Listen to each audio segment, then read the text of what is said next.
la semana recibí una llamada de alguien a quien no le di mi número. Y esta vez no era un banco tratando de venderme una de sus tarjetas, tampoco era un estafador fingiendo un secuestro de un ser querido. Era una mujer que me quería hablar de Dios. Cuando cosas así suceden, iglesia, en mi vida yo nunca dejo pasar la oportunidad. Qué insulto, ¿verdad? Sería que hacer discípulos y cuando alguien viene y quiere hablar de Dios conmigo, yo lo rechace. Sería algo muy triste y que espero no caigamos en eso. Así que cuando hay una oportunidad así, yo me tomo la oportunidad de testificar del Dios en el que yo he confiado, de mi fe cristiana. Primero la escuché un momento, después le hice preguntas más específicas sobre lo que yo necesitaba saber de la palabra de Dios para ser salvo. En particular le pedí que me dijera cuál era el evangelio, esas buenas nuevas, esas buenas noticias que tanto ella repetía en la conversación. Ella me decía eso, pero no me daba una respuesta clara. Así que al verse acorralada con alguien que le pedía específicos sobre el evangelio, me dijo que me hablaría más tarde con alguien más que me daría respuestas. Después de un par de horas, me habló junto con un joven. Para esto, claro, yo ya había identificado que eran testigos de Jehová, salvo que nunca se los hice saber y ellos tampoco se presentaron así. Iglesia, yo no soy un experto en apologética, pero sé lo suficiente de la falsa doctrina de los testigos de Jehová como para confrontarlos con la incongruencia de su doctrina. Sé qué pasajes usan y qué pasajes darles en respuesta de la Escritura. Sé qué cosas debo evitar en una conversación con ellos para que mi enfoque sean cosas que son de primera importancia con respecto a la doctrina. Sé cómo dejarles ver la inconsistencia de su doctrina y la falsa esperanza que ellos predican. Sé cómo usar eso para contrastar la relevancia de la esperanza y la verdad del evangelio que yo he creído. De forma que pude escucharlos y eso me abrió la puerta para entregarles el verdadero evangelio de la gracia de Dios. Y con todo esto que te cuento, uno esperaría que con todo ese esfuerzo que puse en esa llamada que duró casi 2 horas, ellos creerían, ¿cierto? Pero la realidad, iglesia, es que no fue así. No importa cuánta verdad, cuántos argumentos, con cuánta coherencia yo diga esos argumentos, si Dios no hace algo en el corazón de las personas, ellas nunca creerán. Nunca creerán. Jesús, iglesia, es el que hace la diferencia en este tipo de conversaciones. Jesús tiene que iniciar algo en lo más profundo del ser de una persona para que ésta responda a la verdad de la palabra de Dios. Jesús tiene que hacer la diferencia y no un hombre que sabe mucho sobre cultos y sectas que predican un falso evangelio. Jesús, iglesia, es la luz que sana la ceguera espiritual del que vive en tinieblas. Ese es el título de mi mensaje esta mañana. Nuestro trabajo nunca ha sido convertir a nadie, iglesia. Esa es la obra de Dios. Nosotros solo tenemos que ser fieles en la entrega del mensaje y creer y esperar en Dios los resultados. El problema de este joven, iglesia, y de esta mujer no era que no entendieran mis argumentos. Su problema es que no podían ver la luz de Jesús debido a su ceguera espiritual que poseen aquellos que viven en tinieblas. Mi mensaje esta mañana, iglesia, tiene 4 énfasis. Los 2 primeros te van a mostrar el problema de la incredulidad de las personas. El tercero lo que hace la diferencia para que esa incredulidad muera, y el último nos muestra el resultado de aquellos que permanecen en incredulidad. Así que vamos a ver, iglesia, el primero de ellos, versículos 37 al 41. Si tienes tu Biblia, acompáñame a leer juntos esa sección. Juan 12, 37 al 41 dice esto: pero aunque había hecho tantas señales delante de ellos, no creían en él, para que se cumpliera la palabra del profeta Isaías que dijo: Señor, ¿quién ha creído nuestro anuncio? ¿Y a quién se ha revelado el brazo del Señor? Por eso no podían creer, porque Isaías dijo también: Él ha cegado sus ojos y endurecido su corazón, para que no vean con los ojos y entiendan con el corazón y se conviertan y yo los sane. Esto dijo Isaías porque vio su gloria y habló de él. De forma, iglesia, que no es la falta de pruebas o argumentos, no es la falta de verdad o compasión en la entrega del mensaje. Iglesia, el corazón del problema es el problema del corazón. Esto ya lo hemos dicho antes en otras predicaciones. Esa es la razón, iglesia, por la cual las personas no creen. Si no entendemos las bases del por qué las personas no creen, su corrupción espiritual, su esclavitud al pecado, ¿sabes qué va a pasar? Viviremos frustrados al no ver el fruto esperado la mayoría de las veces. Tristemente, la mayoría de las veces, iglesia. El problema es esta fórmula del primer énfasis de mi mensaje esta mañana, que ojos ciegos más corazón duro es igual a incredulidad. Ojos ciegos más corazón duro es igual a incredulidad. Iglesia, es lo que vemos al inicio del texto que acabamos de leer, versículo 37. Juan asigna la culpa de la incredulidad al hombre y nos dice esto: pero aunque había hecho tantas señales, refiriéndose a Jesús, delante de ellos, de su audiencia original, no creían en él. ¿Te das culpa? Juan el evangelista no se le está echando a Jesús o a Dios o a sus circunstancias, era a las personas. La culpa y la responsabilidad era del hombre, la incredulidad era de ellos y de nadie más. Incluso la forma en la que lo expresa: habían hecho tantas señales y no creían en él. Deja en claro que son culpables de su persistente negativa para creer en Jesús. Iglesia, la responsabilidad de rechazar a Jesús como Salvador recae siempre directamente sobre los hombros del incrédulo. Nunca permitas que un incrédulo se quiera salir por la tangente y decir que hay algo en Dios, algo que Dios no está haciendo, algo que Dios hizo mal, como para que ellos no vengan a sus pies a rendirse a Él. En versículo 38, uno de los propósitos de la incredulidad nos lo deja ver aquí, de los judíos de la época de Jesús, tiene que ver con el cumplimiento de la palabra revelada de Dios por medio del profeta Isaías. Dice: para que se cumpliera la palabra del profeta Isaías. ¿Te das cuenta? Dios, aún en medio de la incredulidad de los incrédulos, está cumpliendo sus propósitos eternos. Es parte del plan. ¿Para qué? Para que se cumpliera la palabra del profeta Isaías, que dijo esto: Señor, ¿quién ha creído nuestro anuncio? Son preguntas retóricas.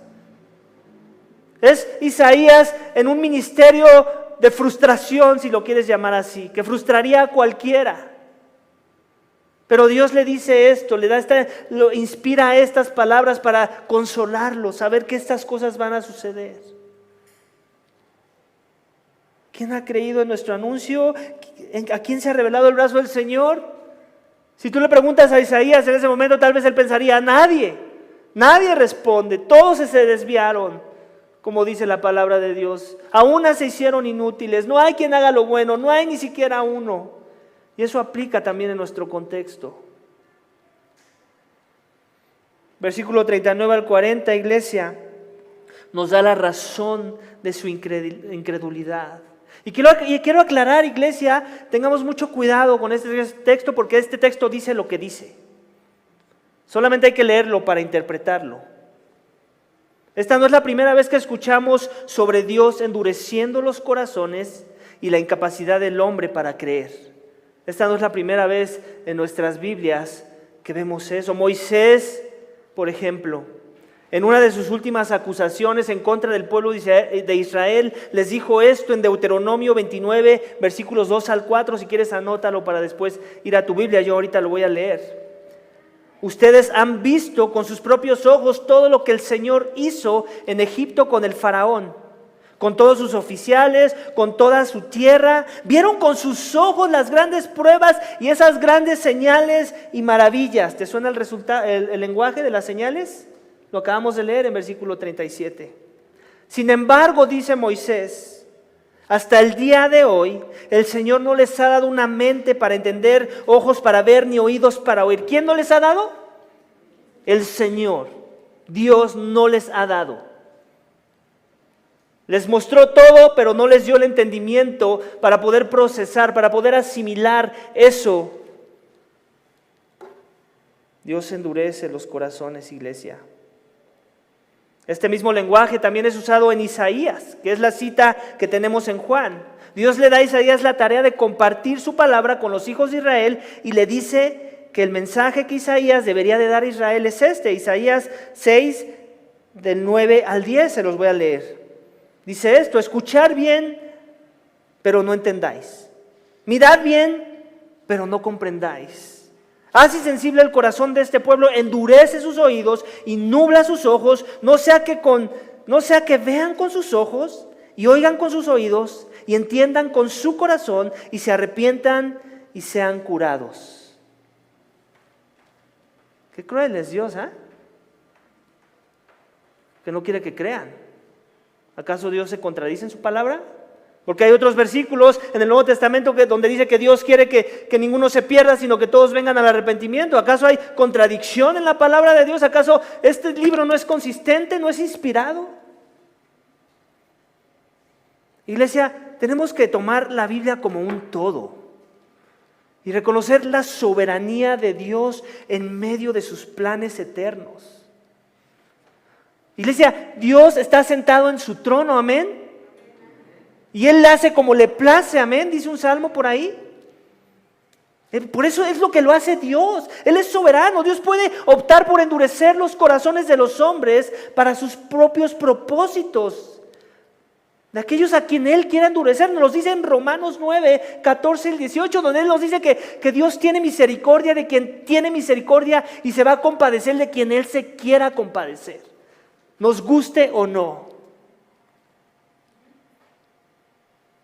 Y la pregunta que se viene a las mentes, tal vez la pregunta natural del hombre corrompido, es esta: ¿acaso esto no significa entonces que podemos culpar a Dios por la incredulidad de los hombres? Tal vez por mi propia incredulidad, si aún no he creído.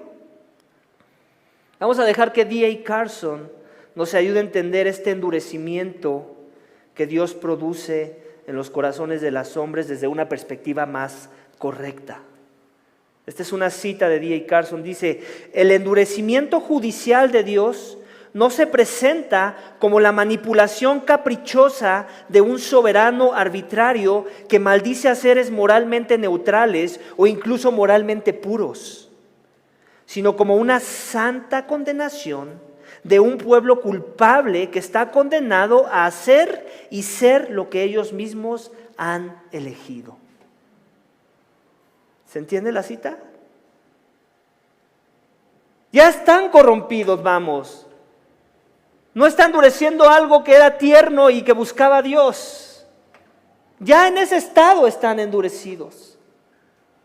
En las decisiones, en lo que ellos han escogido, en el camino de tinieblas que ellos han amado. Dios lo único que hace es no permitir que su gracia común les ayude a entender cosas que son espirituales. Él no está obligado a hacerlo. Tenemos que tener cuidado, iglesia, de no usar este pasaje que acabamos de leer, de la soberanía de Dios en su redención, de que Él tiene misericordia, de quien tiene misericordia, de que Él quita la ceguera de quien quiera quitar la ceguera, de que Él ablanda el corazón de quien quiera ablandar el corazón, como una excusa para no compartir el Evangelio. Tenemos que tener mucho cuidado. Sería pecado hacer algo así. La falta de evangelización, iglesia, lo tenemos que decir, es pereza. Y eso es pecado, que Dios nos manda a evangelizar. La falta de fruto, del fruto esperado en la evangelización, iglesia, no lo es. Nuestra meta, iglesia, debe ser tener métodos bíblicamente informados, con una comprensión del Evangelio centrada en la obra de Cristo y con precisión teológica. Ese es nuestro trabajo. Esa es nuestra responsabilidad humana. Por lo demás, tenemos que dejar los resultados a Dios. Y esperar en Él los resultados, y que el hecho de que no veamos frutos en nuestros tiempos no sea motivo de desánimo para obedecer la voluntad de Dios. Nuestro trabajo, iglesia, es persistir en compartir el mensaje que salva a las personas de las tinieblas en las que viven. Aun si esto nos lleva tanto tiempo, como le llevó al misionero Adoniram Judson, quien pudo ver su primer converso, ¿sabes cuánto tiempo después? 6 años después de sus esfuerzos misioneros en el país de Birmania, en Asia. 6 años. Así que si te sentías mal de tus esfuerzos misioneros, de no ver el fruto esperado, anímate un poquito a la luz del testimonio de este misionero. Recordando lo que hemos aprendido en esta sección hoy, que la incredulidad al final del día tiene que ver con Dios quitando la ceguera espiritual de los corazones endurecidos. Amén. El siguiente énfasis en nuestro texto esta mañana, iglesia, lo encontraremos en versículos 42 y 43. Acompáñame a leerlo juntos. Versículo 42 dice esto: sin embargo, muchos aún de los gobernantes creyeron en él, pero por causa de los fariseos no lo confesaban, para no ser expulsados de la sinagoga, porque amaban más el reconocimiento de los hombres que el reconocimiento de Dios. Creyeron en él, pero amaban algo más que a Dios. Iglesia, Dios no tiene seguidores secretos. Tenemos que dejarlo bien en claro aquí. El Nuevo Testamento, iglesia, nunca menciona esta categoría de creyente. Dios llama, iglesia, a los que creen a ser bautizados, amén, a unirse a una iglesia local y a participar en la cena del Señor, la comunión con los santos. Todas estas cosas son expresiones públicas de una nueva realidad interna que Dios inició en nuestros corazones. Aquellos que creen que pueden ser un seguidor secreto, iglesia, lo tenemos que decir tal cual es, viven engañados. Aquellos que no están dispuestos a seguir a Jesús en los términos de Jesús, a pesar de las consecuencias, viven en tinieblas aún. Ya hemos visto a lo largo del Evangelio de Juan cómo es que no todo el que dice creer en verdad es un creyente. Y esta es una prueba más. El problema de estos supuestos creyentes es el de la fórmula del segundo énfasis del texto esta mañana, iglesia. Creer más ojos en uno mismo es igual a incredulidad. Creer más ojos en uno mismo es igual a incredulidad. Cuando digo que creo, iglesia, pero amo algo más o a alguien más que a Jesús, entonces eso es una farsa. En la semana hablaba con una persona a la cual amo mucho, demasiado. Esta persona dice creer, pero no quiere renunciar a sus tradiciones paganas. Así que si evaluamos su creer a la luz de estos pasajes que acabamos de leer, desde la perspectiva de la palabra de Dios, esta persona vive en incredulidad. Sigue centrada en su persona, ama más el parecer de los hombres que le heredaron esas tradiciones que él reconoció Dios y su palabra.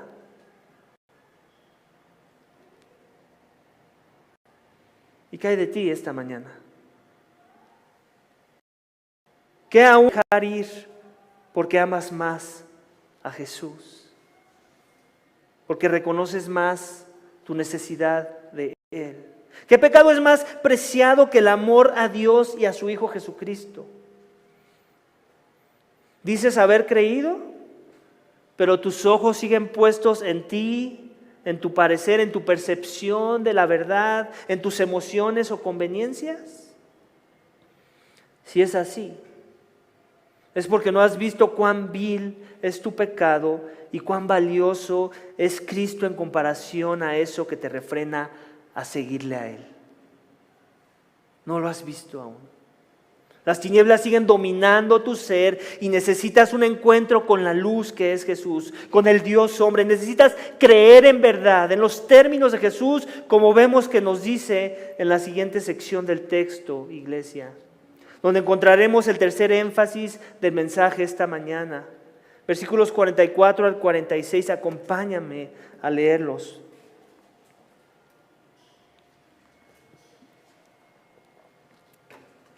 Jesús exclamó y dijo: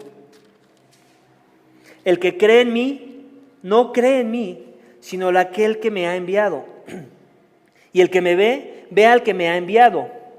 Yo, la luz, he venido al mundo para que todo el que cree en mí no perezca en tinieblas.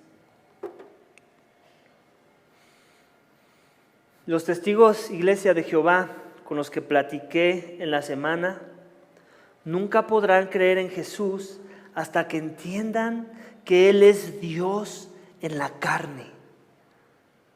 Su problema, iglesia, no es que no tienen Biblia en la cabeza, sino que no entienden la identidad de la persona de Jesús que nos revela el texto bíblico. Sus ojos no están puestos en Jesús porque no ven su valor. Para ellos, iglesia, Jesús es un ser creado, un ángel exaltado. Dicen creer, pero sus ojos están puestos en exaltar cosas de la doctrina que la palabra de Dios nunca exaltó. La exaltación de los 66 libros que tiene tu Biblia, iglesia, la hacen a la persona de Jesús. Cada libro, ninguno se escapa. Todos apuntan a Jesús. El Padre exalta a Jesús. El Espíritu Santo exalta al Hijo. Hasta que ellos no entiendan y crean esta verdad, entonces la tercera fórmula de nuestro texto esta mañana no la podrán entender y seguirán viviendo en tinieblas. Nuestra tercera fórmula es creer más ojos en Jesús es igual a que vivo en la luz. Creer más ojos en Jesús, ya no en mí, ya no el ensimismamiento, sino en Jesús, significa que vivo en la luz. El creer es experiencial, iglesia. No nada más es el intelecto, es una experiencia de vida que inicia con el intelecto, sí, pero se extiende hasta el corazón. En nuestra conversación el joven me decía, básicamente creemos lo mismo. Yo le insistía en que no, se lo dije por lo menos 3 veces. Yo le decía que la diferencia era abismal. Que yo creo que Jesús ya me salvó. Mi esperanza de salvación está puesta en la obra de que Cristo ya hizo en la cruz, donde Él ya pagó el castigo por mi pecado, donde Él vivió la vida perfecta que yo no puedo ni podré vivir. Tú no tienes certeza de tu salvación, yo le decía. Tú estás esperanzado en tus buenas obras para sumarlas a la obra de Cristo en la cruz. Para ti la obra de Cristo es necesaria, yo le decía, pero no es suficiente. Para ti tener fe en Cristo es estar en un estado salvable donde hay algo más que yo tengo que hacer para completar esa salvación. Para mí tener fe en Cristo, yo le decía, es suficiente para salvación.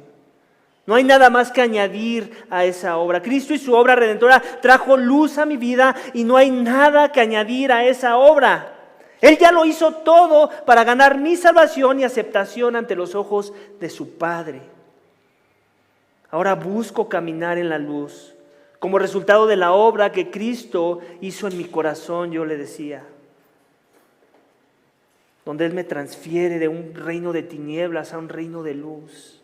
Mi salvación, yo le decía, está garantizada y puedo tener la certeza y el gozo de la misma hoy mismo y no vivir en incertidumbre hasta el día del juicio final.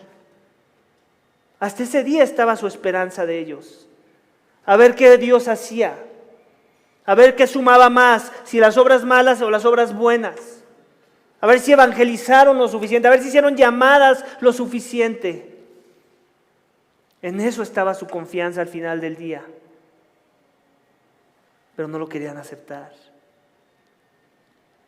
La diferencia es abismal, porque el que murió colgado en un madero para tomar mi lugar era Dios mismo, la segunda persona de la Trinidad.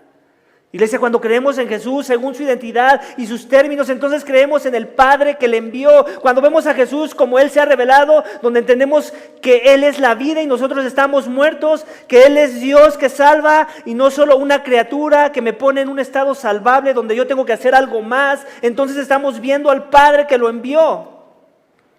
Cuando veo el carácter y la identidad de Jesús, estoy viendo el carácter y la identidad de su Padre. Jesús es la foto, por decirlo así, de Dios que es espíritu y que nadie puede ver. Si tuviéramos esas cámaras que pueden fotografiar a Dios, la imagen ahí sería el carácter de Jesús. Cuando me he humillado en verdad ante este tipo de redentor y este tipo de rescate, iglesia, donde entiendo que mi estado de tinieblas y esclavitud al pecado me prohíben, me impiden que yo me pueda salvar, cuando entiendo la santidad de Dios y lo que se demanda de mí para estar ante su presencia, entonces entiendo, iglesia, esto, que solo la justicia de Cristo me salva. Es por fe, sí, pero también es por solo una justicia y no es la mía. La vida que Él vivió en mi lugar, iglesia, es suficiente para yo poder estar en la presencia del Dios que es la luz inaccesible. Debido a que su justicia perfecta se me atribuye por fe en Jesús. Su muerte se toma como mi castigo que Él tomó en mi lugar, que yo merecía. Su vida que se manifestó con todo poder cuando resucitó de entre los muertos es la promesa de vida eterna que experimentará todo aquel que en verdad ha creído. Si en verdad has creído, estas son las buenas noticias, que en verdad caminas con Jesús en el Evangelio de la gracia de Dios. ¿Tú ya has creído este mensaje esta mañana? Tú que me escuchas del otro lado de la pantalla, tal vez ya has en verdad creído este mensaje, ya has dejado de creer que hay algo en ti que amerite que tú puedas estar en la presencia de Dios. ¿Has puesto toda tu esperanza en la obra de Cristo en la cruz? Tus ojos espirituales, tu confianza eterna está solo en Él y nada más en Él.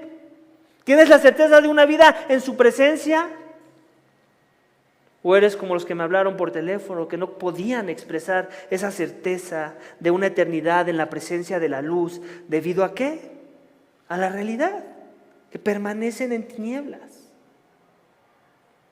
¿Se les hacía jactancioso o algo así? No lo es. La Biblia es muy clara en que sí, no nos jactemos de nada, pero que sí nos jactemos en una cosa: en Cristo, en su obra, en la fe en Él, en nuestra redención a través de Él, en la justicia perfecta de Él. Pero como no exalto a Cristo, no puedo exaltar esas cosas desde la perspectiva de un testigo de Jehová. Así que es en arrepentimiento y fe que se te demanda venir a sus pies esta mañana. ¿Crees que vives en tinieblas? ¿Crees que mereces la ira del Dios Santo, airado por tu pecado? ¿Que tu propia justicia no es suficiente para estar delante de su presencia? ¿Que por tu pecado mereces la muerte, pero Jesús en su amor y misericordia la llevó en tu lugar? ¿Reconoces que solo fe en Jesús salva, no tus obras? ¿Que solo la gracia de Jesús salva, no tu desempeño? ¿Que solo la luz de Jesús te califica para estar en la presencia de su Padre, no ninguna bondad que vaya a salir de tu carácter, de tu persona? Iglesia, solo Jesús puede remover la ceguera espiritual si aún no le conoces, si aún vives en tinieblas. Es la palabra de Dios que se hizo carne y que está llamando esta mañana a cada persona a rendirse a sus pies. Si lo rechazas, te tendrás que atener a las consecuencias. La palabra todo el tiempo está llena de advertencias, de consecuencias. La consecuencia de lo que habla el último énfasis de mi mensaje esta mañana, versículos 47 al 50, acompáñame. Este es Jesús hablando. Si alguno oye mi voz, oye mis palabras, y no las guarda, yo no lo juzgo, porque no vine a juzgar al mundo, sino a salvar al mundo. El que me rechaza y no recibe mis palabras, tiene quien lo juzgue. La palabra que he hablado, esa lo juzgará en el día final. Porque yo no he hablado por mi propia cuenta, sino que el Padre mismo que me ha enviado me ha dado mandamientos sobre todo lo que he de decir y lo que he de hablar. Y sé que su mandamiento es vida eterna. Por eso lo que hablo, lo hablo tal como el Padre me lo ha dicho.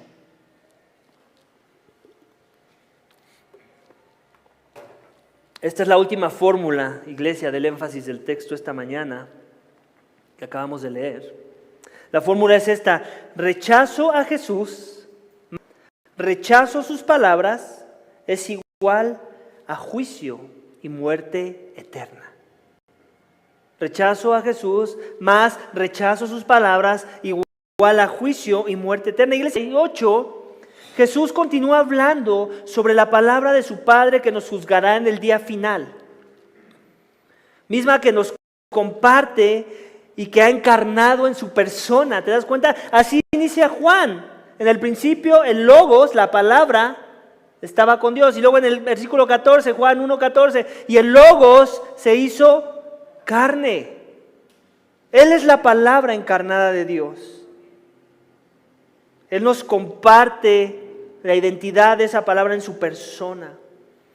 Iglesia, algunos escuchan la palabra pero no la siguen.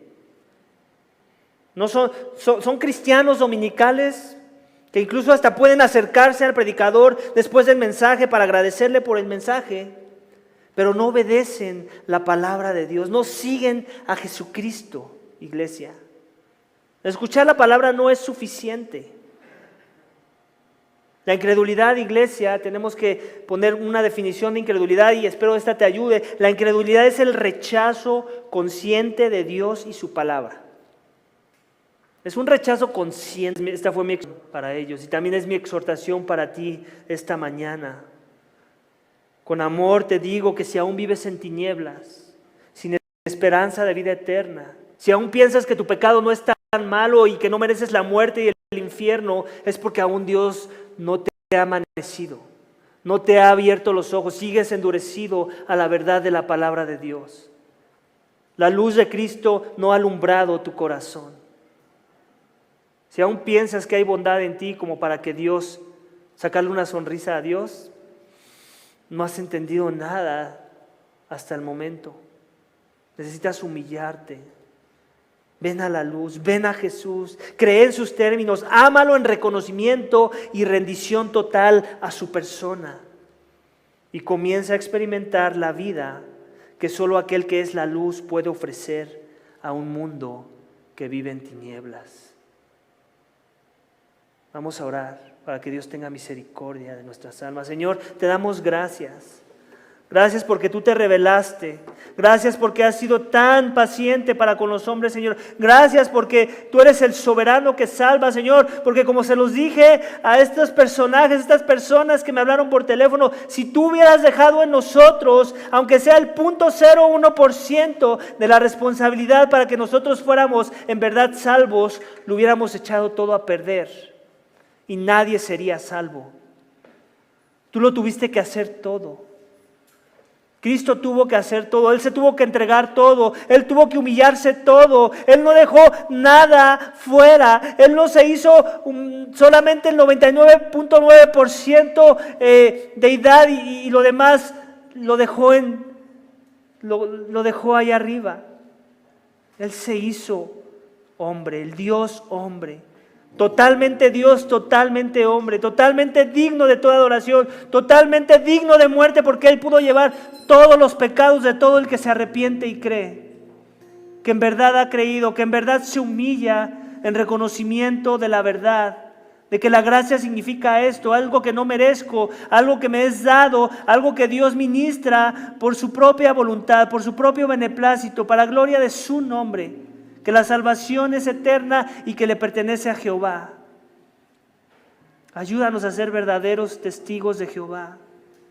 Ayúdanos a nosotros representar el mensaje no nada más con nuestra sana doctrina, sino con una vida que representa que la ceguera ha sido removida, que el corazón ha sido ablandado, que en verdad hay vida eterna, que en verdad exista un gozo de vida eterna en nuestros corazones. Padre, si hay alguien aquí que no vive gozoso a pesar de los problemas o de la enfermedad, demuéstrale que tal vez o está caminando en tinieblas y que necesita arrepentirse, o que no es tu hijo y que necesita venir a la gracia. Padre, yo ruego para que tú obres con poder de lo alto. Padre, no necesitamos un llamado al frente para que te acepten, Señor, que nunca te aceptaríamos. Necesitas obrar en el corazón, sobrenatural, interrumpir la voluntad del hombre que es torcida y llamar a muchos de tinieblas a luz. Que tu evangelio obre con poder esta mañana, ruego.